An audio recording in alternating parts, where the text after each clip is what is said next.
જોઈ રહ્યા છો ગુજરાતની એક એવી ચેનલ કે જે તમારા શહેરના પળે પળના સમાચારો તમારા સુધી પહોંચાડે છે। સ્વાગત છે આપનું A1 અભિક્રાઇમ ન્યૂઝમાં।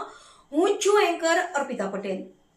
કચ્છના ભુજ શહેરમાં અમૃત 2 યોજના હેઠળ થતી ગટર લાઇનની કામગીરીમાં લૂંટ પાણીને લાકડા જેવો તાલ થતો હોવાની જાણ નાગરિકોમાં ફરિયાદ ઉઠી હતી। તાજેતરમાં જ પડેલા વરસાદ આ કામની પોલ ખોલી નાખી છે। તેમાં અનેક સ્થળે લાઈનો નખાયા બાદ પુરાણ યોગ્ય રીતે ન થતા વાહનો ફસાયાની ફરિયાદો ઉઠી હતી।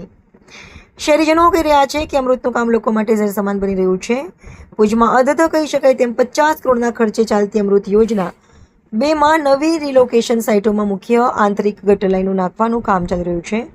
આ કામગીરી નબળી કરાતી હોવાની લોકફરિયાદો ઉઠી છે। જાગૃત નાગરિકોના જણાવ્યા અનુસાર લાઈનો નખાયા બાદ તેનું પુરાણ નિયમોને વિમુખી કરાઈ રહ્યું છે। યોગ્ય રીતે પુરાણ લેવલ ન કરાતા લોકોને ભારે પરેશાનીનો સામનો કરવો પડી રહ્યો છે। જાગૃતોના જણાવ્યા અનુસાર ભુજમાં તાજેતરમાં પડેલા સામાન્ય વરસાદે આ કામગીરીની પોલ ખોલી નાખી છે, જેમાં મુન્દ્રા રોડ પર આવેલા જલારામનગરમાં ટ્રેક્ટર સહિતના વાહનો આ લાઇન પરથી પસાર થતા લાઇનો બેસી જતા વાહનો ફસાઈ જતા જેને મહા મહેનતે બહાર કાઢવામાં આવ્યા હતા।